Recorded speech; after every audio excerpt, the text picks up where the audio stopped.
Hola a todos, en este video voy a explicar el funcionamiento de los interruptores y potenciómetros del circuito amplificador con transistor y cómo cada uno influye en la señal de salida. Bueno, empezando tenemos el interruptor SWRC y los potenciómetros RC1, RC2 y RC3.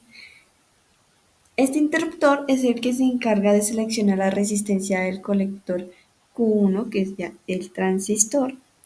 Por ejemplo, si queremos que la resistencia de colector sea RC1, sea RC2 o sea ya RC3. Tenemos tres opciones en este caso: RC1 con 1 kilo RC2 con 10 kilo y RC3 con 1 megaohm. Estos potenciómetros están conectados en paralelo. El interruptor permite elegir uno de ellos para que haga parte del circuito, como lo había dicho. ¿En qué afecta esto?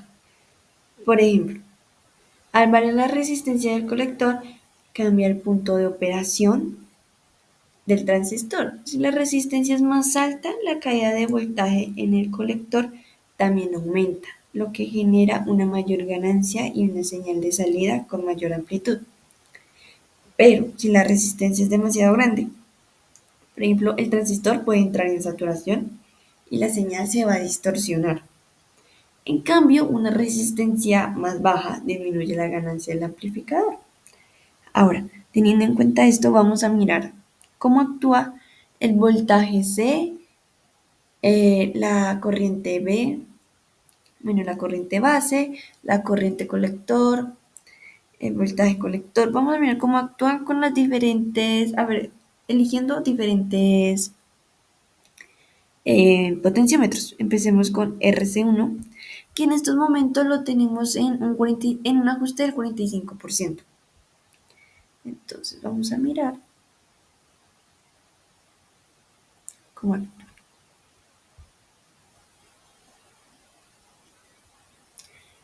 Por ejemplo, acá tenemos un voltaje colector de 7.30 voltios. Una corriente colectora de 0.0104. Una corriente base de 5.25, un voltaje O de 0.005431 voltios y un voltaje S de 5.23, el cual se va a ir descargando poquito a poquito. Ahora bien, si lo cambiamos para un RC2, podemos notar como rápidamente, bueno, el RC2 lo tenemos en un ajuste del 2%. Aquí podemos notar como el voltaje BC bajó drásticamente a 1.28 voltios.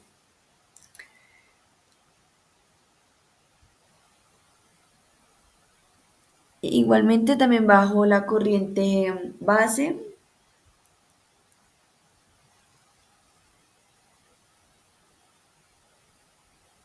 La corriente del colector, también el voltaje BS. Lo único que podemos decir que subió fue el voltaje BO. Y ya bien, si lo hacemos con el voltaje, perdón, con el potenciómetro RC3, el cual tiene un ajuste del 0%, el voltaje colector baja drásticamente, igualmente que el voltaje BS, el voltaje BO, la corriente colector y la corriente base es la única que llega a subir, como lo podemos ver aquí ya está en 5.68, mientras que aquí estaba en 4.90.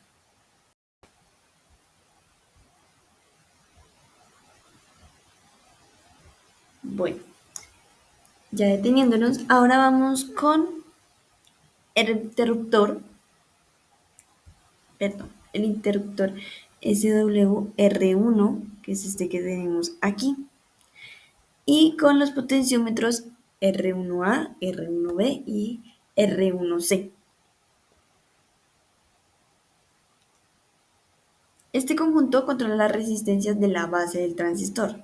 Entonces, los valores que tenemos son R1A tenemos de 10 kiloohms con un ajuste del 100%, R1B tenemos de 50 kiloohms con un ajuste del 45%, R1C con un megaohm y un ajuste del 0%.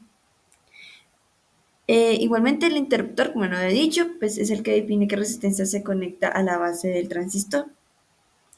Ahora, ¿qué efectos tiene si comenzamos a cambiarla? Por ejemplo, la resistencia R1 forma parte del divisor de voltaje de, que está polarizada, significa que está polarizada la base. Si cambiamos R1, también modificamos la corriente de base, o sea, la IB, que está acá. Y por lo tanto, la corriente del colector. Esto altera directamente el punto Q, lo que puede cambiar la amplitud y hasta la forma de señal de la salida. Y entonces, o sea, lo que vamos a hacer es, otra vez, vamos a mirar cómo es que afecta el hecho de cambiarla. Por ejemplo, acá estamos con R1A, como lo hemos dicho, y el 100%, un ajuste del 100%. Aquí podemos ver el voltaje colector que tenemos de 9.73. Vamos a compararlo si ahora lo tuviéramos con R1B.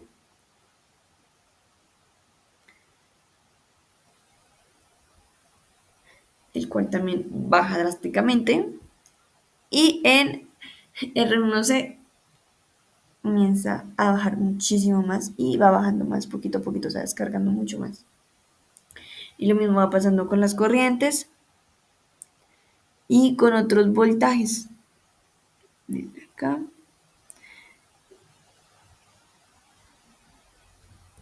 Listo.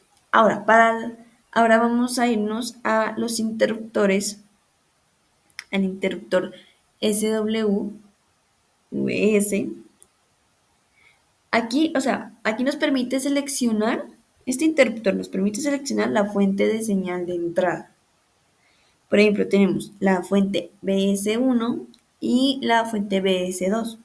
Estas son señales sinusoidales distintas y el interruptor nos deja elegir cuál de ellas aplicar al amplificador. El efecto que genera es muy sencillo y es que al cambiar la fuente, cambia la señal que se amplifica y por lo tanto lo que veremos en la salida VO. Por ejemplo, aquí podemos ver 0. O bueno, lo dejamos en uno más intermedio, aquí el R1B, vamos a poner el interruptor SW, lo vamos a poner en R1B. Listo. Aquí podemos notar un menos 0.10 voltios y al momento de cambiarlo obtenemos ya es un 0.67, ya va subiendo. Igual que los demás, por ejemplo el voltaje BC, que está en 4.85, aquí bajó drásticamente en 1.87, 1.28, perdón, 77. Ahora, vámonos a los capacitores. Aquí tenemos un capacitor, le ponemos apito a esto. Aquí tenemos el capacitor IN, que es ya en sí la entrada. La función es que permite el paso de la señal de corriente alterna, pero bloquea cualquier componente de corriente directa, de modo que la polarización de la base se mantenga más estable. Este que tenemos acá es de 10 microfaradios. Bueno, ambos son de 10 microfaradios. También tenemos el capacitor OPE, que ya se encuentra en la salida, y su función es más o menos similar. Deja pasar la señal de la amplificada DC-A, pero bloquea los componentes de CD del colector antes de que llegue a la carga. Aunque estos capacitores no se pueden variar, ambos son esenciales para el correcto funcionamiento de este amplificador.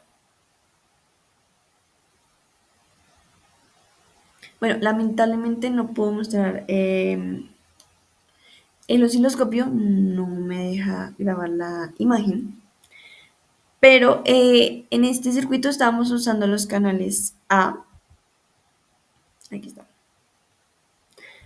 A, B, C y D.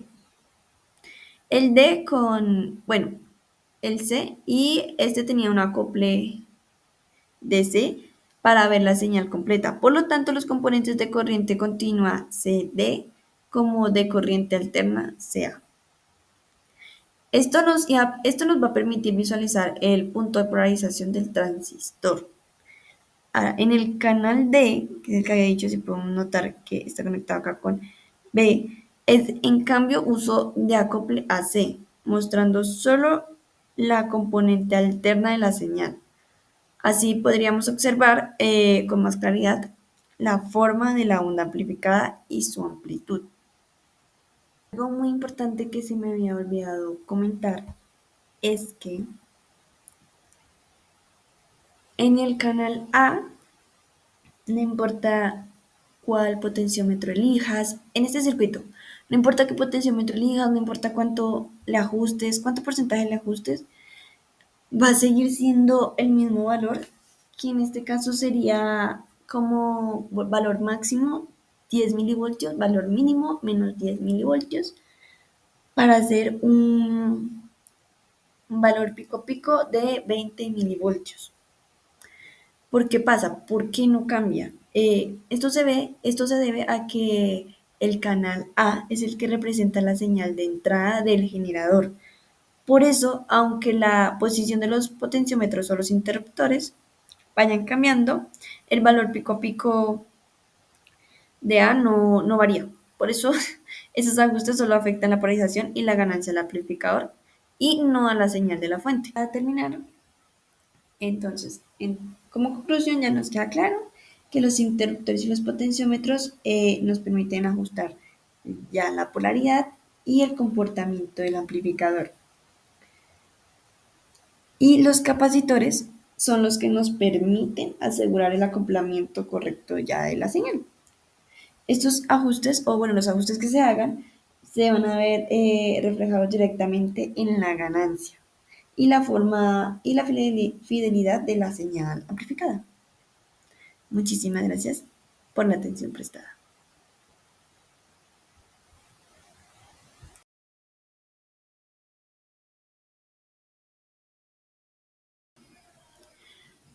Listo. Para este segundo punto del taller, lo que necesitamos es el circuito anterior, pero ahora vamos a cambiar los potenciómetros e interruptores por elementos fijos. Y esto nos tiene que dar una señal de entrada con una onda sinusoidal de 1 kHz con 10 milivoltios de amplitud pico a pico y ya la señal de salida debe tener los 400 milivoltios pico. Entonces, ya lo que tenemos aquí después de haber hecho todos los cálculos, tenemos primero que todo una fuente DC de 12 voltios, que es la que alimenta a todo el circuito. Aquí tenemos en C4 un condensador de 100 nanofaradios, que es el que filtra cualquier ruido o variación de la fuente para que el transistor reciba una tensión lo más, por decirlo así, lo más limpia posible. Esto se conoce ya como entonces un condensador de desacoplo. Siguiendo por acá ya tenemos en la polarización de la base, tenemos ya R4 de 14 kiloohms y R5 de 6.2 kiloohms. Ellas dos ya forman un divisor de voltaje que le da al transistor la polarización correcta de la base. En sí, son las que se encargan de mantener al transistor encendido en el punto justo, para que trabaje con su región activa y pueda amplificarse sin distorsionar. Ya siguiendo por acá, ya tenemos en B2, ya tenemos la fuente sinusoidal, que es de 10 milivoltios y 1 kHz. Esta señal está a través del condensador C2 de 10 microfaradios y aquí lo que pasa es que el condensador bloquea la corriente continua para dejar pasar la alterna, que es la señal de audio o la señal que queremos amplificar. Así evitamos que la señal altere la polarización de entrada. Aquí está, como he dicho, la señal de entrada. Luego ya pasamos al transistor. Estamos utilizando un transistor 2N2222 y está conectado a emisor común para que tenga una buena ganancia de voltaje y además invierta la fase de la señal. Esto quiere decir que, o sea, la señal de entrada sube y la señal de salida baja y ya viceversa. En el emisor lo que ya tenemos es un R2 de 3 kiloohms y una R3 de 50 ohms. Y aquí en paralelo tenemos, paralelo a la resistencia R2, tenemos un C1, un condensador de 22 microfaradios, que es el que ayuda a estabilizar el punto de operación del transistor para que no cambie por temperatura o por variación en el transistor emisor.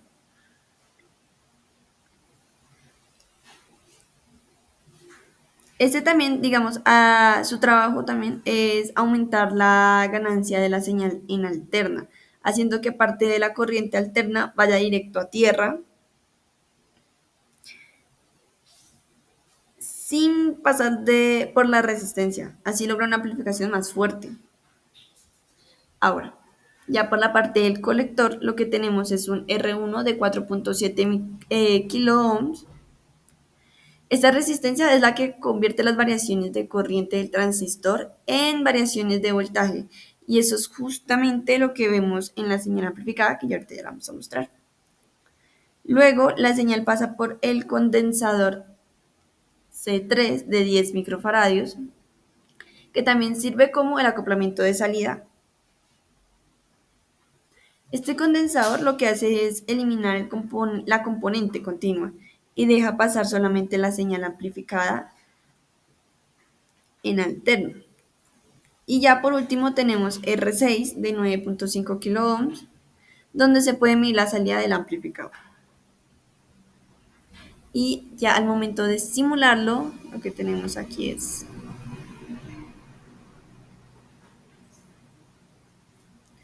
bueno, en la de salida.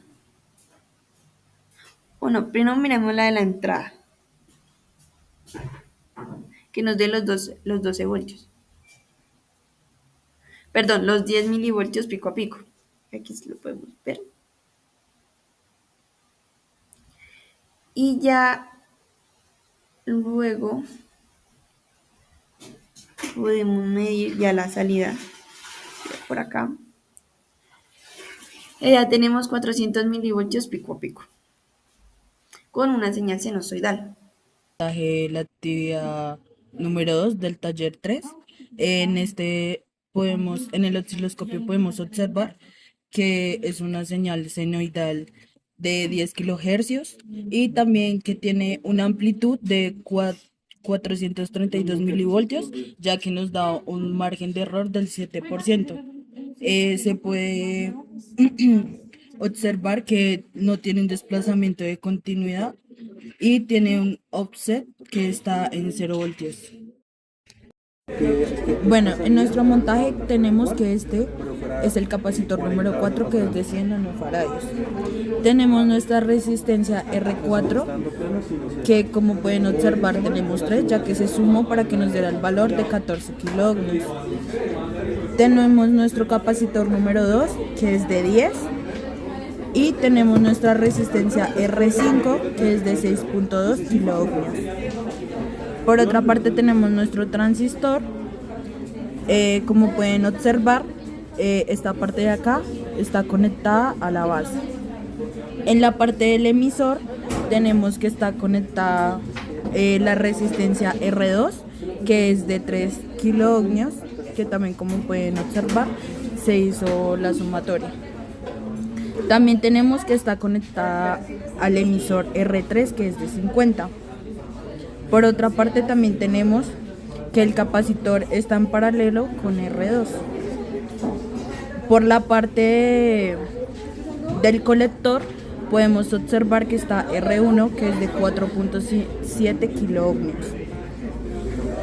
Y sigue que también está conectado el capacitor número 3, que también es de 10. Esta también está conectada a la resistencia R6, que también se hizo una sumatoria para que nos diera los 9.5 kiloohms. Para la calibración del generador de ondas, tenemos que nuestra frecuencia va a ser de 10 kHz y nuestra amplitud de 0.020 bpp y tenemos un offset de 0 voltios. Bueno, en este video hablaremos un poco de la comparación entre los valores teóricos y los resultados obtenidos tanto en la simulación como en la implementación de la práctica del amplificador BJT en configuración de emisor común. A partir de estos cálculos teóricos se determinó el punto de operación del transistor y los parámetros de pequeña señal. A partir de cómo la corriente en la base, como la corriente en el colector, como el voltaje en, en el colector emisor o el voltaje en base emisor, y en la ganancia del voltaje se pudo emplear que estas referencias para pues poder evaluar el comportamiento del circuito. Durante la simulación que se realizó en AltSpice y en la implementación, en esta, se tomaron las mediciones de los parámetros para poder establecer una comparación directa. En estas tablas tenemos los resultados de los cálculos teóricos como los experimentales. En esto se puede pues, observar que los valores experimentales presentan pequeñas variaciones respecto a los teóricos. Como por ejemplo, tenemos que la ganancia del voltaje fue aproximadamente de menos 118.29, mientras que en los cálculos experimentales fue de menos 116.04. Se evidencia pues una diferencia mínima que también se puede pues ser la evidencia de que la precisión del diseño y pues la correcta polarización del transistor. De igual manera, pues las mediciones del voltaje colector emisor, del voltaje colector y del voltaje base, pues se mantuvieron más o menos aproximados a los valores esperados.